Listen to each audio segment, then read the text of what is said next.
Mongolia looks open. From maps, satellite images, and aerial views, it appears expansive, lightly occupied, and largely uninterrupted by dense human settlement. Vast grasslands stretch between mountain ranges, broken only by occasional towns, sparse roads, and isolated infrastructure. To many observers, this visual emptiness suggests unused land or unrealized potential. Yet Mongolia is not empty because it was ignored. It is sparsely populated because permanence has repeatedly proven difficult to sustain. For more than 1,000 years, people have lived across Mongolia, moved through it, and depended on its land. Empires rose here, trade routes crossed its interior, and complex societies adapted to its constraints. Still, large, stable population centers never spread far across the country. Settlement clustered temporarily, dispersed repeatedly, and reorganized whenever environmental pressure accumulated. This pattern was not accidental. It reflects a long process of adaptation to a landscape that quietly undermines fixed investment. Mongolia occupies a vast continental interior between Siberia and northern China, far from any moderating oceanic influence. This position defines its climate. Winters are long and severe, with temperatures frequently dropping below -40 degrees Celsius. Summers can be hot, dry, and intense. Transitional seasons are brief and unreliable. What makes Mongolia especially difficult to inhabit is not simply cold or heat, but inconsistency. Weather patterns shift abruptly. Rainfall varies sharply from year to year. Snow may arrive too early, too late, or not at all. For permanent settlement, unpredictability is often more damaging than severity. The land amplifies this instability. Much of Mongolia is covered by steppe ecosystems adapted to low disturbance. Grasses grow quickly but shallowly, anchoring soil that is often thin and loosely bound. Under moderate seasonal grazing, this system remains stable. When pressure becomes constant or excessive, the balance collapses. Soil erodes rapidly, vegetation thins, recovery slows dramatically. What appears productive for a short period can degrade beyond usefulness within a few seasons. Agriculture illustrates this constraint clearly. Crop cultivation depends on predictable growing seasons, consistent moisture, and soils capable of recovery. Across much of Mongolia, these conditions align rarely and briefly. Fields that initially support crops often lose fertility quickly once protective vegetation is removed. Wind strips exposed soil. Rain washes nutrients away. Once erosion begins, it accelerates rather than stabilizes. In many areas, land degraded in this way does not recover within human timescales. Water availability further complicates permanence. Rivers depend heavily on snowmelt and irregular precipitation. Their flow varies widely between seasons and years. Groundwater levels fluctuate rapidly.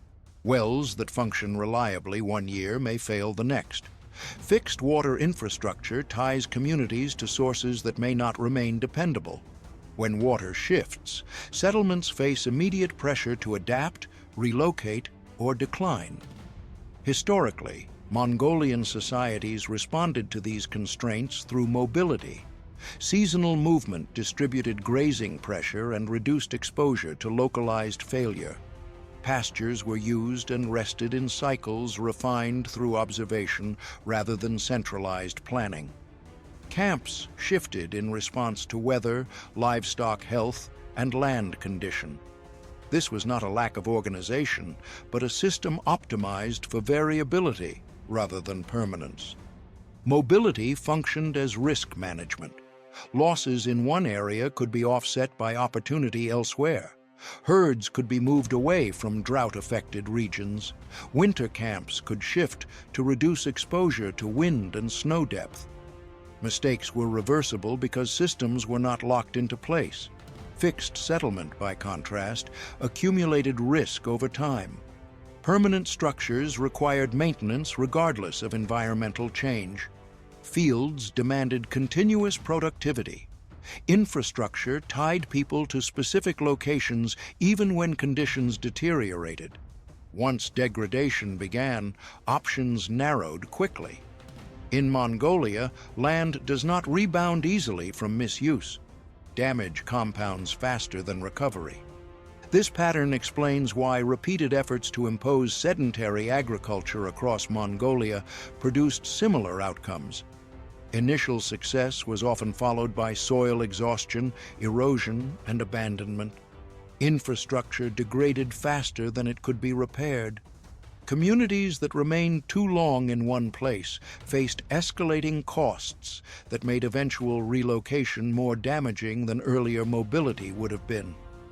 Cities did emerge in Mongolia, but they remained limited in number and scale. Urban centers depended heavily on external support, whether political, economic, or logistical. Without reliable agricultural surplus from surrounding land, sustaining large, non-producing populations proved difficult. When those support systems weakened, urban stability declined. The Mongol Empire itself reflected this relationship with land. Power was not rooted in cities or fixed territory, but in movement, adaptability, and control of routes rather than places. The empire's strength came from operating within the constraints of the steppe rather than attempting to override them. Later systems that attempted to impose permanence where flexibility had once prevailed consistently struggled. The 20th century introduced new pressures that disrupted long-standing adaptive systems. Fixed borders restricted movement across regions that had once functioned as integrated seasonal landscapes. Collectivization sought to standardize production and settlement patterns in an environment resistant to uniformity. While output initially increased, resilience declined. When centralized systems collapsed, environmental constraints reasserted themselves quickly, often more harshly than before. Climate change has intensified these pressures rather than creating new ones. Increased variability, more frequent extreme events, and shorter recovery windows have narrowed margins for error. Systems that once operated near their limits now cross them more often. The Dzud phenomenon illustrates this escalation. Dry summers weaken pasture, leaving livestock undernourished before winter arrives. When severe cold follows, snow and ice prevent grazing, leading to mass herd loss. Herd losses during Dzud winters can erase decades of accumulated wealth in a single season. Families who depended on livestock are forced to migrate toward urban centers, often without transferable resources. Migration reshapes Mongolia's population distribution, but does not eliminate vulnerability. Risk shifts rather than disappears. Urbanization has become a primary response to rural instability in Mongolia, but cities introduce new forms of fragility. Ulaanbaatar has absorbed a large share of internal migration, growing rapidly over a short period. Infrastructure has struggled to keep pace. Winter heating relies heavily on coal and wood, producing severe air pollution during cold months. Housing shortages, water access, and energy demand strain systems already exposed to climatic extremes. Technology has expanded access to Mongolia's interior, enabling communication, transport, and extraction across vast distances. Yet access does not equal habitability. Roads degrade quickly under freeze-thaw cycles and erosion. Energy systems remain exposed to temperature extremes. Water management infrastructure depends on sources that fluctuate unpredictably. Each technological solution introduces new dependencies, which themselves become points of failure. Modern infrastructure has altered how people move through Mongolia, but it has not altered the underlying constraints that limit permanent settlement. Roads, power lines, and communication networks extend farther into the interior than at any point in history, yet they remain fragile, costly to maintain, and dependent on environmental conditions that rarely stabilize. Access has increased, but reliability has not. Road networks illustrate this clearly. Outside a small number of paved corridors, travel across Mongolia depends on dirt tracks that shift with weather and use. Freeze-thaw cycles fracture surfaces. Wind erosion strips exposed layers. Heavy rain cuts channels through routes that existed only months earlier. In many regions, there is no fixed road at all, only a braided pattern of tracks that appear, disappear, and reform as vehicles seek the least resistant path. Maintaining permanent roads across this landscape requires constant intervention, and even then, failure is assumed rather than exceptional. Energy infrastructure faces similar limits. Mongolia's extreme temperature range reduces efficiency and increases wear on equipment. Cold weakens batteries, stresses materials, and raises heating demand. Heat accelerates degradation in exposed systems. Windstorms damage transmission lines across open terrain. Fuel transport depends on routes that may not remain usable year to year. Large, centralized systems struggle to remain resilient across such distances, while decentralized solutions limit scale and capacity. Energy can be delivered, but only with continuous adjustment and acceptance of loss. Water infrastructure remains one of the most decisive constraints.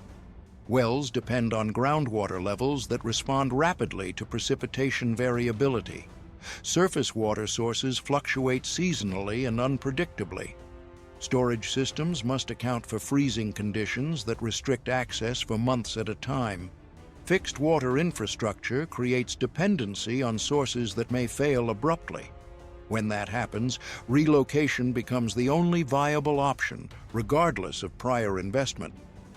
These limits explain why settlement in Mongolia concentrates along specific corridors rather than spreading evenly across the land. Population maps reveal a narrow distribution aligned with transportation routes, river systems, and resource nodes. Vast interior regions remain lightly populated not because they are unknown, but because repeated experience demonstrated that permanence there carries disproportionate risk. The interior of Mongolia has never been ignored. It has been used seasonally, crossed repeatedly, and tested under different economic systems. What did not emerge were large, stable population centers capable of absorbing repeated environmental stress without continuous external support. Presence was possible. Concentration was not. This distinction is central to understanding Mongolia. The land supports life, movement, and productivity within limits. What it resists is accumulation beyond those limits. When pressure builds past a certain point, decline accelerates rather than stabilizes. This dynamic has repeated across Mongolia's history under different political systems. Nomadic societies adapted through mobility. Imperial systems prioritized control of routes rather than fixed territory. Socialist collectivization attempted to impose uniformity, achieving short-term gains at the cost of long-term resilience. Market-driven expansion followed similar patterns, with investment flowing inward during favorable periods and retreating when environmental stress returned. Climate change amplifies these cycles. Increased temperature variability, shifting precipitation patterns, and more frequent extreme events compress recovery windows. Pastures recover more slowly. Water sources fluctuate more sharply. Infrastructure failures cascade more quickly. Systems that once absorbed shocks now transmit them. The Dzud winters that periodically devastate Mongolia's livestock sector illustrate this escalation. Dry summers weaken pasture, reducing forage availability. When severe cold follows, snow and ice prevent grazing, leading to mass herd loss. These events are not isolated disasters.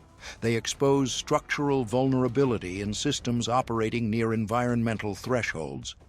Herd loss has consequences beyond rural areas. Families forced to abandon pastoral livelihoods migrate toward cities, particularly Ulaanbaatar. Urban centers absorb this migration unevenly. While cities provide access to services and markets, they also concentrate vulnerability. Housing shortages, energy demand, and air pollution intensify under rapid growth. Risk shifts from environmental exposure to infrastructural strain. Ulaanbaatar's winter air pollution exemplifies this trade-off. Reliance on coal and wood heating during extreme cold produces some of the worst seasonal air quality in the world. This is not simply a policy failure. It reflects the difficulty of providing clean, centralized energy to a rapidly growing population in a climate where heating is a necessity rather than a luxury. Technology mitigates some risks, but introduces others. Roads are rerouted rather than stabilized. Buildings are designed to tolerate movement rather than prevent it. Infrastructure planning increasingly assumes partial failure and replacement rather than permanence. These adaptations acknowledge reality rather than deny it. Extraction industries demonstrate how modern systems operate within Mongolia's constraints. Mining sites function as isolated nodes rather than integrated communities. Workers rotate rather than settle permanently. Infrastructure is designed for finite lifespans. These systems accept impermanence as a design parameter rather than a failure condition. Tourism follows similar logic. Seasonal presence, temporary facilities, and flexible routes reduce long-term risk. When conditions change, systems withdraw with limited loss. Success depends on alignment with environmental variability rather than resistance to it. Culturally, Mongolia has long understood land as dynamic rather than static. Ownership is conditional. Use is negotiated annually. Control is temporary. These perspectives reflect lived experience rather than ideology. The land does not offer guarantees. It responds to pressure by changing conditions rather than accommodating them. Mongolia's low population density is therefore not an accident of history or a sign of underdevelopment. It is closer to an equilibrium shaped by centuries of adaptation. The land filters strategies over time, favoring those that distribute risk rather than concentrate it. This challenges assumptions rooted in sedentary development models. In many regions, density enables efficiency and resilience. In Mongolia, density often increases vulnerability. What appears inefficient from the outside functions as risk management over long-time horizons. Mongolia does not forbid settlement. It selects for certain forms of it. Systems that emphasize flexibility, redundancy, and restraint endure longer than those that demand certainty and permanence. This selection process operates quietly, without dramatic barriers, but its outcomes are consistent. After centuries of occupation, experimentation, and adaptation, Mongolia remains sparsely populated not because people failed to settle it, but because only specific strategies persist here. The land allows survival, it resists fixation. Understanding Mongolia requires abandoning assumptions that equate development with concentration. It requires recognizing that stability can emerge from dispersion, movement, and restraint. The apparent emptiness of Mongolia is not a void. It is the visible result of long-term negotiation between human systems and a landscape that refuses to stay still. In Mongolia, the land never agreed to permanence, and over time, those who adapted to that reality endured longer than those who tried to impose it.